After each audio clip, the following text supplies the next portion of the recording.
So we'll start our next panel, very important, India at the Human Rights Council.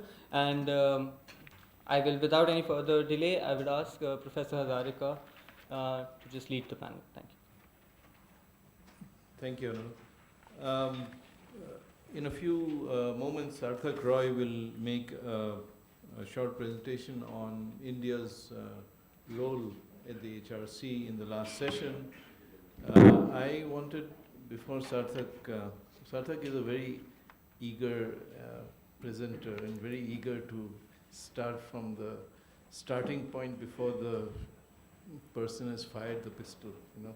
So I'm going to ask him to be patient for a few minutes because I'm going to talk about a couple of things, you know. About a year ago, India's Deputy Permanent Representative to the HRC, he flagged what I think is an important contradiction, which came up actually in our earlier panel, in the work of the HRC. He says, there is a problem of agreement not only in the prioritization and the interpretation of various rights, but on the best way to promote and protect human rights, including in situations of gross and systematic violations, because this remains often elusive, especially if it clashes with the idea of sovereignty of nation states. Now there, in a nutshell, you have it, where, you know, essentially India is, and many countries are positioning their situation, the national situation, in this larger perspective. He also said that the relative polarization of the individual versus state, national sovereignty versus international norms, and universal versus culture-specific approach all evoke differing opinions. And this is India's clearest position here. For a collective and common cause of promoting and protecting human rights, our emphasis at the HRC, treaty bodies, special procedures, and OHCHR should not be confrontational, but instead focus on achieving the desired results from a more inclusive, participatory, and positive approach through dialogue and capacity building. I'm going to ask Sarthak to come in here, but when we come to the discussion, we'll adopt a slightly different approach. I will pose a few questions to the panel, and perhaps the panel can pick that up in addition to whatever else they may wish to say. Okay, Sarthak, it's all yours. Thank you, everyone. Thank you, everyone. And I won't be, as your boss, I'm not going to be as kind to you as Professor Murthy was to Aditi, who made, of course, a wonderful presentation. You have 10 minutes. So. Thank you, sir. Thank you for that notification. So India is now part of the HRC for the 4th time. Previously, they were the part of the HRC in 2006 when they were selected for the first time, and when the first time the HRC was created, and then again in between the period of 2011 and 2013, and from 2015 to 2017. It is to be noted that India was selected by virtue of a clean slate election. So as Aditi had mentioned that every country makes its voluntary pledges, so India did make 28 voluntary pledges, some of them being promotion and protection of human rights, and apart from something which is not present here, India mentioned that they would maintain the independence of the NHRC, the Commission for Women and Child Rights, and India also went on to state that they will work closely with the Human Rights Council for its strong and effective mechanism. So at the 40th session of the Human Rights Council, this is a brief snapshot of India's participation. India did participate quite actively. For example, there were 5 panel discussions in which India made its statements. Apart from human rights mainstreaming, India made its statements on relating to rights of child, death penalty, and disabilities. India participated in 10 interactive dialogues, including terrorism, adequate housing, and violence against children, and also participated in 3 general debates concerning the UPR mechanism and how to make it effective, the protection of all human rights, and the Vienna Declaration on Program of Action. Now, if you have to take a look at India's voting pattern, like Aditi mentioned, that there are 2 types of voting patterns we observed in our report, and we noted the same. One particularly on thematic resolutions, the other one would be on country resolutions. In regards to thematic resolutions, India voted in favor of 3 resolutions concerning the unilateral coercive measures, non-repatriation of funds in improving international cooperation, and on foreign debt. India did not vote against, neither abstain from any thematic resolutions, and they joined consensus in 12 thematic resolutions, some of them concerning the discrimination against women, freedom of religion and belief, and that of environmental human rights defenders. Now, what is interesting is country resolutions which India participated in and voted for or against. So India voted in favor of 4 resolutions concerning the human rights situation in occupied Syrian Golan, in the East Jerusalem, and those of Israel settlements in Eastern Jerusalem as well as in Syrian Golan. And then India also voted in favor of the resolution concerning the self-determination of Palestinian people. India voted against the resolution concerning human rights in Iran and abstained from 5 resolutions concerning Nicaragua, human rights in Syria, human rights in Georgia, and that of accountability for international law violations in Eastern Jerusalem. Interestingly, India also abstained from the human rights situation in Myanmar resolution, which sought to increase the mandate of the fact-finding mission for documentation of human rights violations. And this was the only resolution wherein India made a statement wherein it stated that it recognizes Myanmar's institutional capacities and believes that human rights respect can be garnered through constructive engagement and dialogue. India joined consensus in 4 country resolutions concerning the accountability of human rights in Sri Lanka, South Sudan, DPRK, and that of technical assistance in Libya. Now, when it comes to special procedures, India has extended standing invitations to all special procedures and complied with 10 requests in the last decade, and there are still 21 requests pending from different special rapporteurs, including on torture, on discrimination against women, slavery, and minority issues. Interestingly, on the April 23rd, India's Ministry of External Affairs, in its communication to the OHCHR, clearly declined to entertain any communication with the OHCHR regarding the Special Rapporteur's report on Kashmir. Now, if we take a look at India's compliance with its reporting obligations, India has complied with the optional protocols concerning the Child Rights Convention as well as the CRPD, and it has outstanding obligations, for example, from CCPR since 2001. And for that reason, this time the CCPR decided to review India in absentia. And India also has reviews pending from the CERD convention as well as from CSCR, both from 2010 and 2011 onwards. So in this report, when we went on to analyze, so our core areas were the following, which we focused on gender inequality, on torture, on religious freedom, on human rights defenders, and countering terrorism. Apart from that, for each and every country, we chose to focus on a specific area. For example, on India, we focused on the right to food aspect, which is present in our study. So moving on to the first thematic area that was under our study, as you can see, this is a small snapshot of the issue of gender inequality in India. For example, there is a health, and India ranks 147th in the first index concerning health and survival of women, ranks 142nd in economic participation of women, and ranks 163rd out of 181 countries in regards to female labor force participation. Interestingly, in our study, we have also noted a positive development. So these came through from the Indian Supreme Court itself, wherein in one of its judgment, it allowed for the right of women to worship in Sabarimala. It decriminalized adultery, wherein it was held that adultery laws in India used to categorize husband as the master.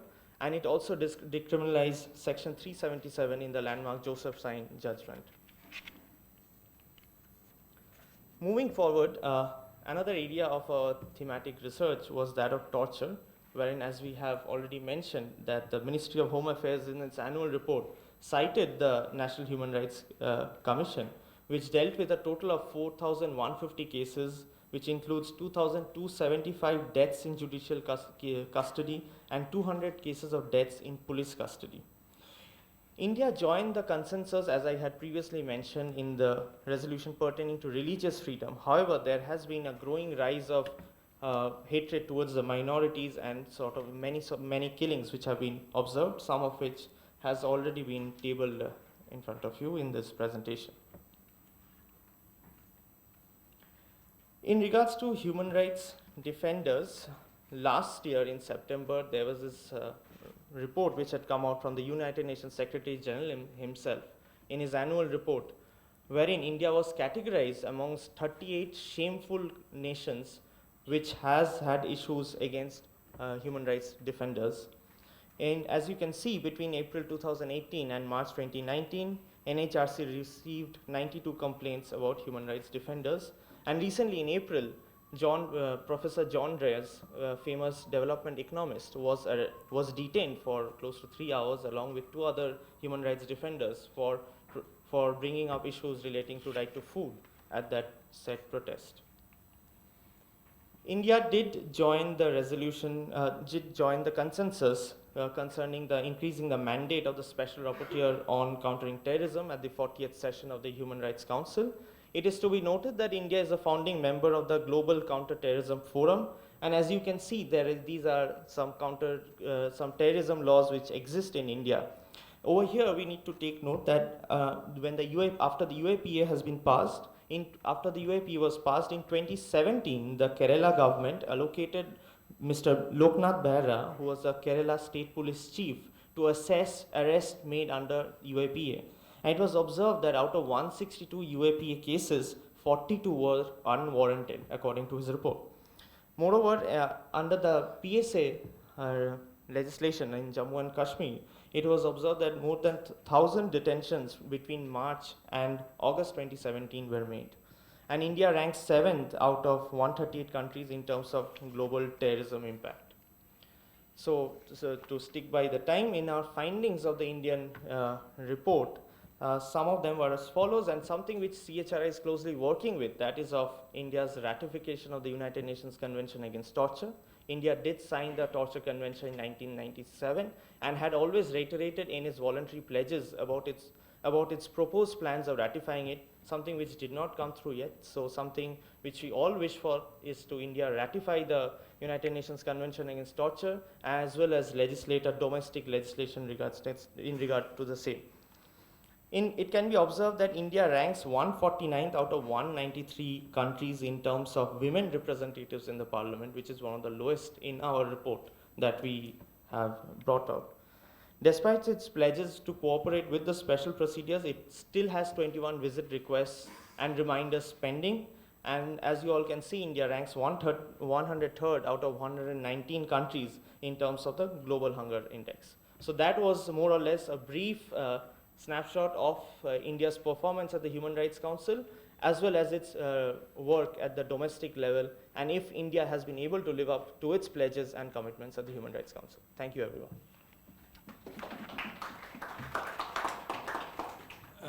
Thank you, Sarthak, for the snapshot. I'm going to be introducing the panel very briefly. On my right is Ambassador T.C. Rangachari, our former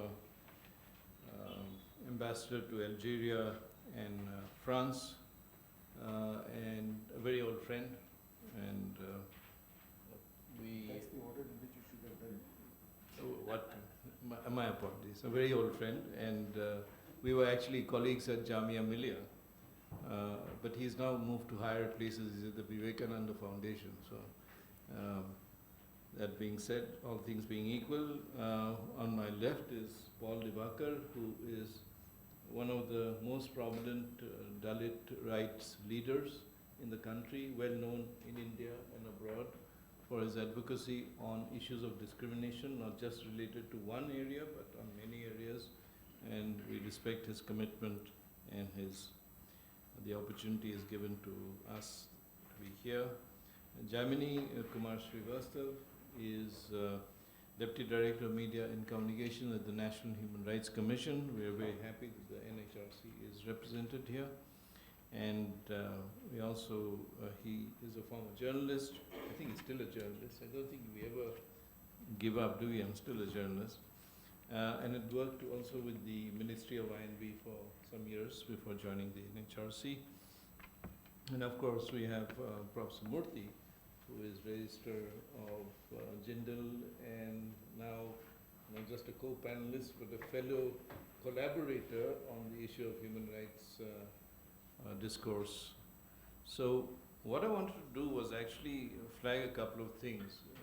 I was looking at some of the India's voting patterns, just of the voting patterns over the past years at the HRC, and I picked up 3 things, but I'm going to focus on 2.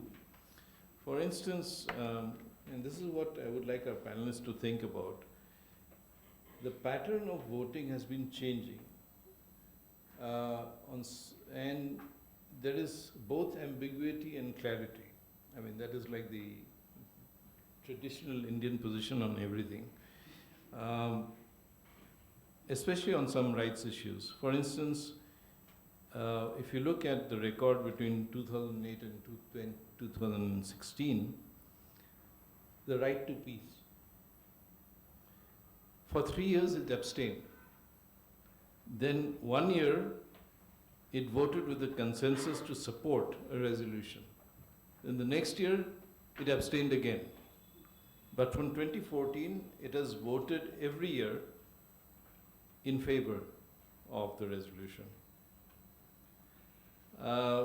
In 2009 and 10, India joined consensus to adopt a resolution and decision regarding reprisals against those who cooperated with UN human rights mechanisms. 2013, it abstained on the same resolution. Perhaps, Yamini Srivastava, you might focus on that because the NHRC is the mandate holder as far as human rights and some of these issues are concerned in terms of as a national human rights institution. There's also this issue which I think Sarthak flagged about deciding not to engage selectively with the special mechanism, with the special rapporteurs, despite signing up and saying that we will, be connected on everything. So I think there are 2 or 3 points here. One is the point of actually engagement. Can you have different kinds of engagement on the SR's special procedures and the other mechanisms of the HRC? And the second is, should your local politics, shall we say, or the position of the government in office determine your position on human rights internationally? So I'd like to start with Ambassador Rangachari, and I know he's prepared some notes, but if you could pick this up and then go to his points.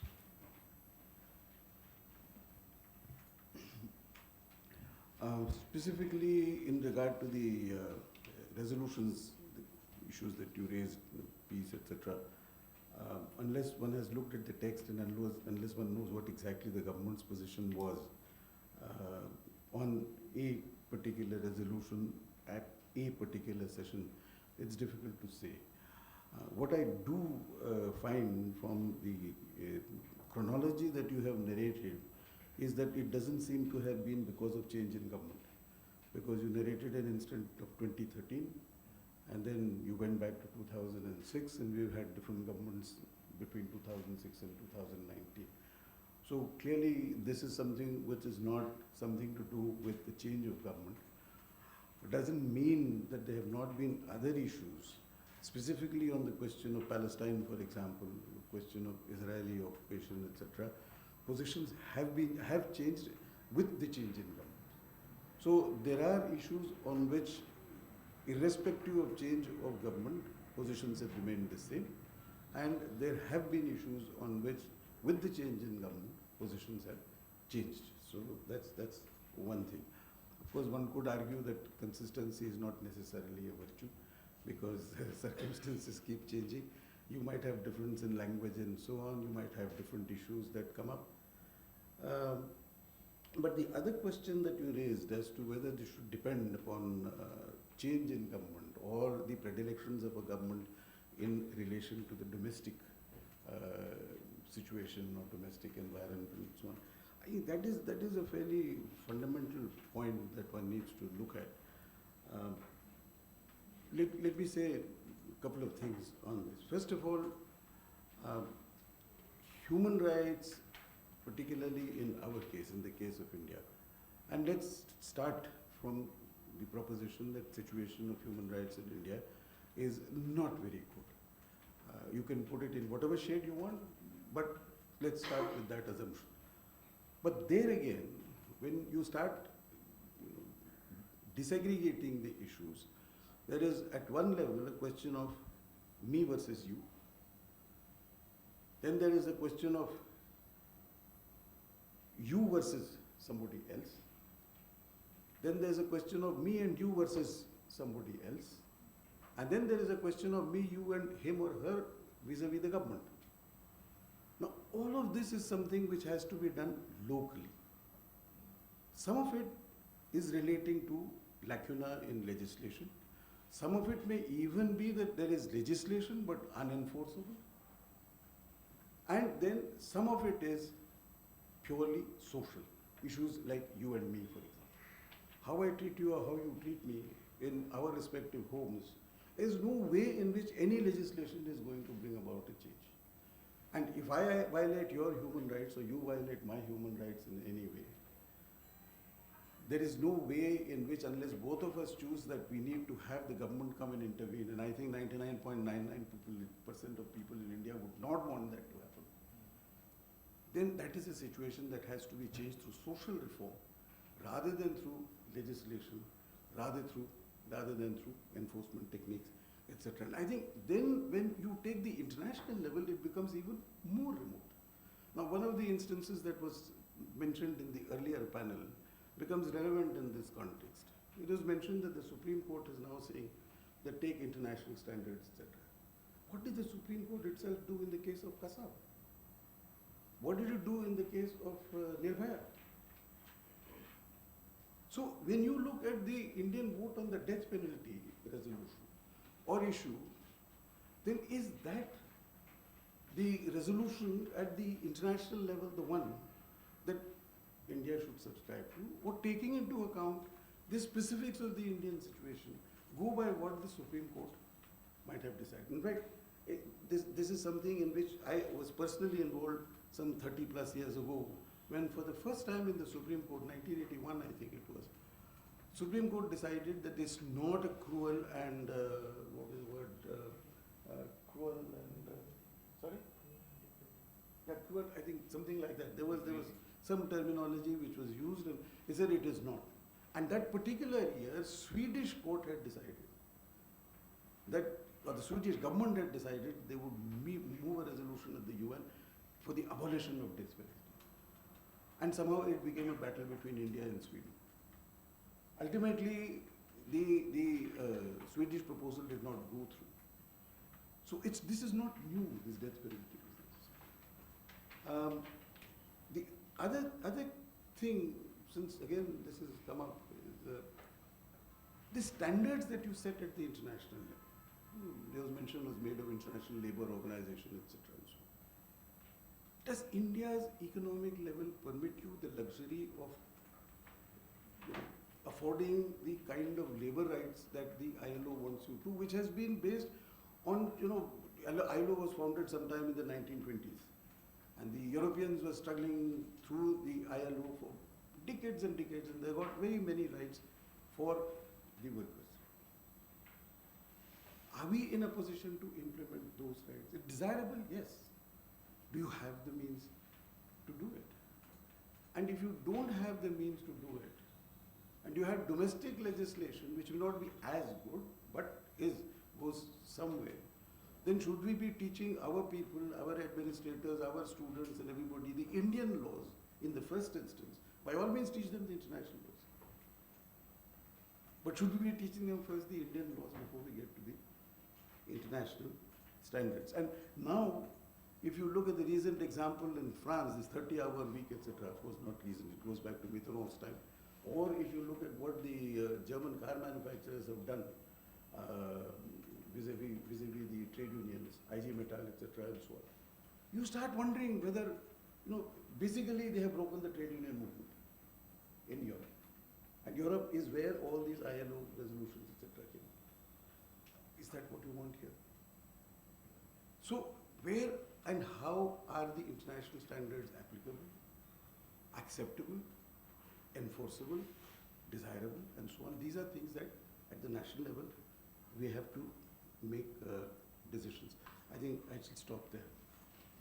Yeah, I'll go by turn, but there is, I think one thing that we do not, just picking up on your last point about labor law, I think the labor movement is at its weakest, perhaps now, than ever before.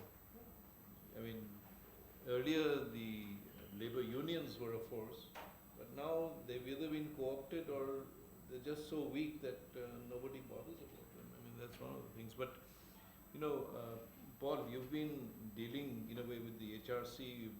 You've held, you know, you have been campaigning on issues of racial discrimination for a long time, from the Durban, the declarations and so on. And there's this crackling tension, you know, on the issue of the question of racial discrimination. It's not something that came up in the 40th thing. It's not something on the review. But I think if you maybe you would like to just reflect a bit on that and share your thoughts on that, apart from anything else you wanted to. Thank you, Sanjay. I don't know where to start. Maybe I'll start with what you had initially indicated. What baffles me is a country which outlaws caste-based discrimination, which is probably the only country in the world which has such very powerful legislation on identifying who these communities who are marginalized historically, what are the ways you need to protect them, clear positions on access to justice, very clear and very powerful policy, and in some states even legislations on how fiscal policy should be directed as far as the allocations and expenditure. You call it sublands or you call it different names in different states. 4 states, and even currently the central union government is also considering making a legislation which no other country in the world has such very clear fiscal policies. Goes to Durban, and Professor Murthy, who was then representing NHRC, along with Justice Ramaswamy, very clearly they said, let's not get into semantics. I think this is exactly the word. Let's not get into semantics. We're not here saying that caste is equal to race. God forbid, nobody is saying it's equal to race. It's very distinct from race, very distinct from indigeneity, very distinct from minority. And it is a clear practice which we are trying to get rid of. At least if not the practice, we're trying to get off the ramifications or implications, the negative implications of the caste system with respect to exclusion, discrimination, and forced occupations, and intergenerational forcing of the poverty. So let us debate this. And there was just one paragraph, 79 it was. So let's address this. It's all hell rose. I do not know who, sir, is the managing. It doesn't care who is managing the mission there or who was the UN representative. As Mr. Rangachari was saying, it's so consistent policy irrespective of the party in power.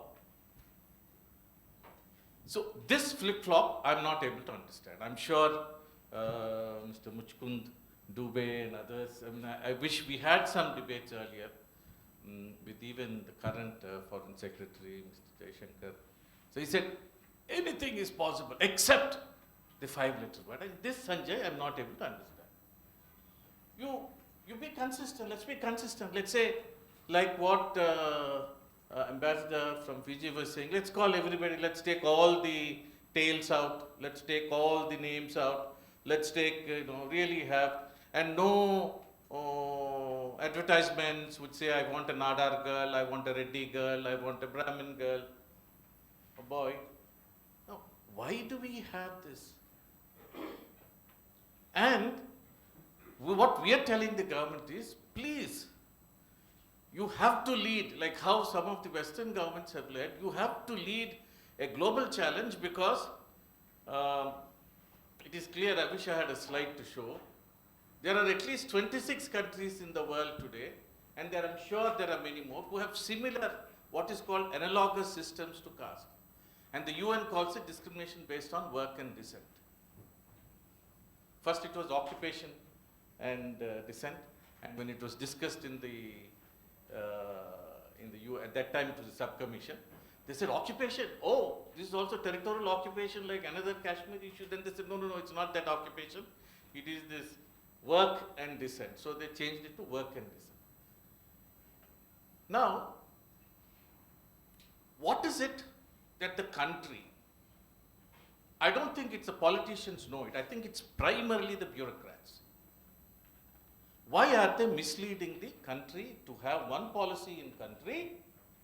I'm not talking about here, Sanjay, about implementation, because implementation, as all of us are, so there are challenges in implementation. There are institutions we need to work with. There are mechanisms we need to set. There is the communities we need to work, how to make sure that some of these are clearly articulated, implemented and all that. So not talking about implementation, talking about even at the level of conceptual clarity about a policy that you have in country so powerful. Why is it not possible?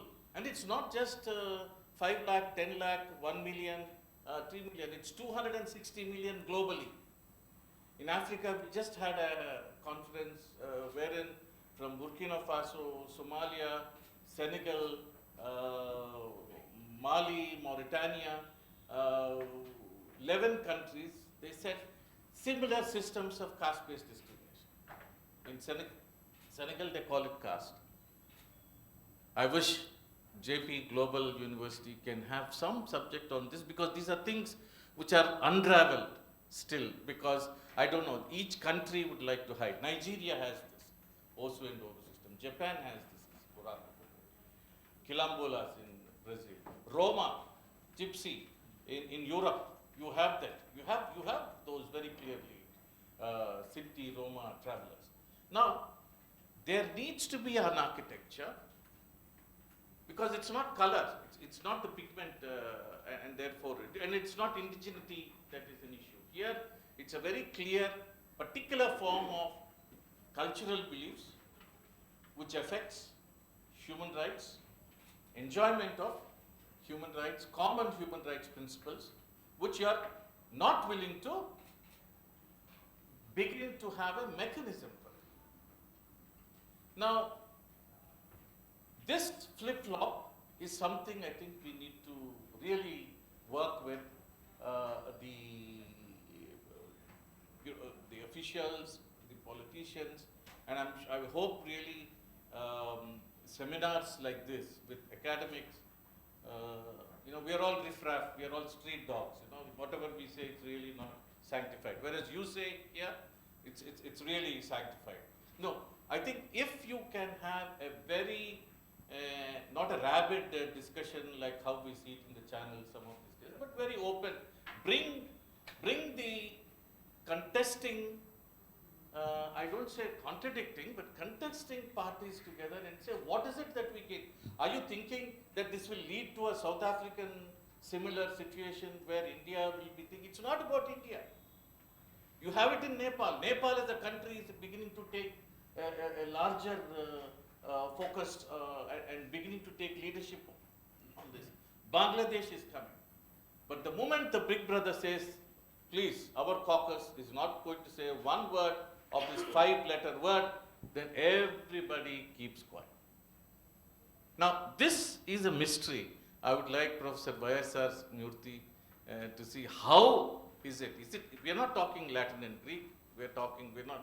What we want is the same standards that this country has built so strongly on its constitutional base. Can it be extended to several, like if you go to Mali and Mauritania, I do not know, sir, from which country. Rwanda. It is not sufficiently researched, but definitely Mali, Mauritania, and Chad, Niger. These countries, these systems exist. And they have not yet formed the kind of daring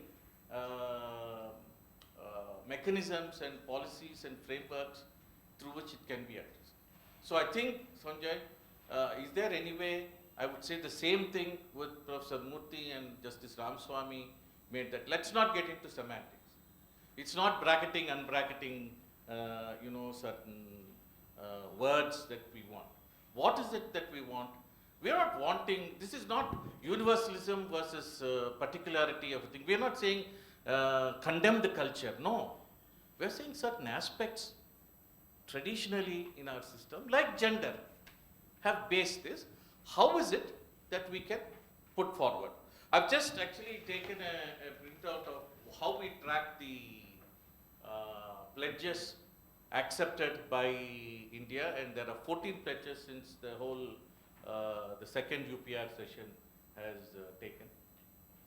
And in India, on this caste base, very clearly, there are about, I think around 20 and odd countries who have made the thing. Most of them are not the Commonwealth countries. I think this is something that we'll have to see why the Commonwealth countries have not made this. And they're looking at education and access to education, non-discrimination, implementation of the policies which prevent scheduled castes and scheduled tribes from access to justice. They're looking at discrimination housing and accessing water. Simple, minimum fundamental rights, and very well formulated pledges. All of them have been accepted, except 2 have been set aside by India.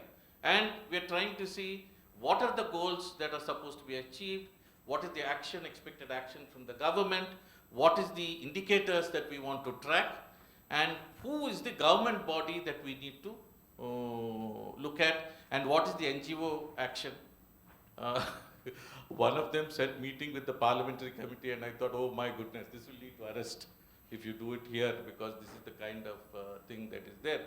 But maybe we should take away some of that. But otherwise, we need to track. We need to hold. I think we have such a fantastic reputation at the UN. I think post 2000, where on the child rights, on apartheid, we have really made strong champions. And today, I see our representative in the parliament, in the UNHRC, as well as the SDGs. The same thing is happening in the SDGs. They're preventing, they're blocking caste and similar analogous forms from addressing either goal 5, goal 10, goal 16, goal 4, goal 8, decent occupation. None of them are being addressed.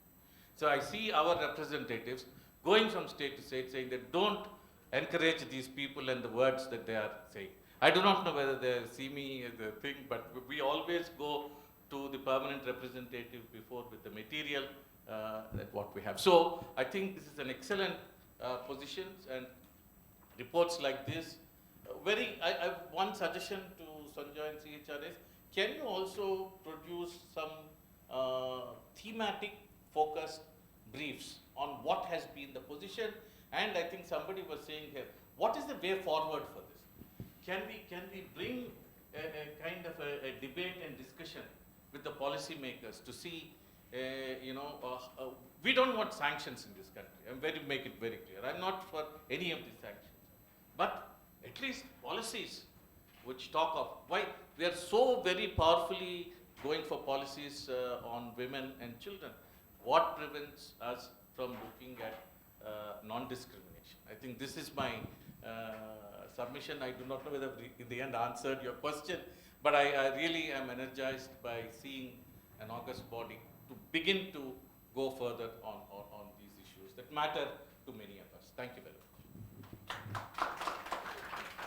Thank you, Paul. I mean, I don't go into detail into this, but I think that this, the crackling tension between public policy, domestic law, and ground situations.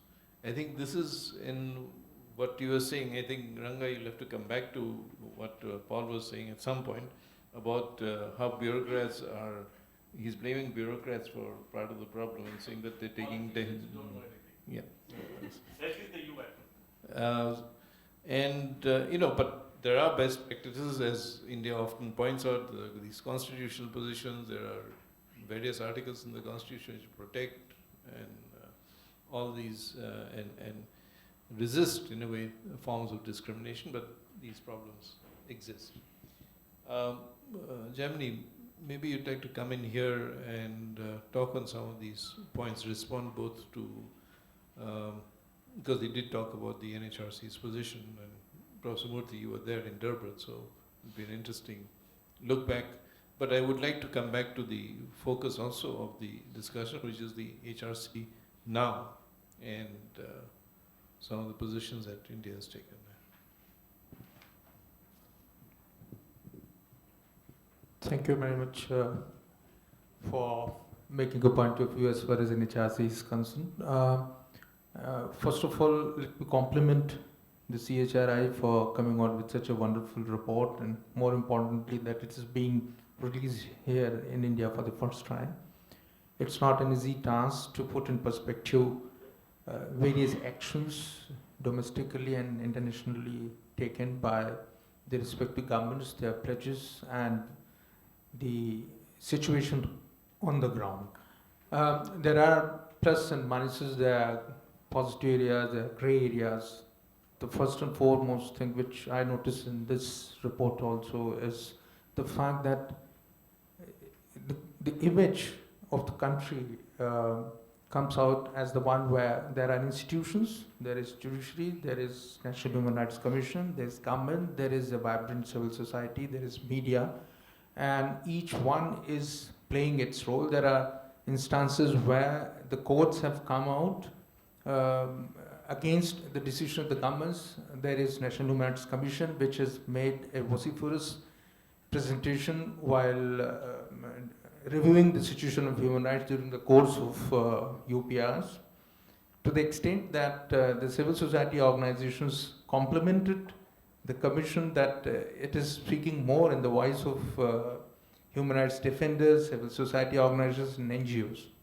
So this clearly states that there may be grey areas, but at the same time there are positives also to take away.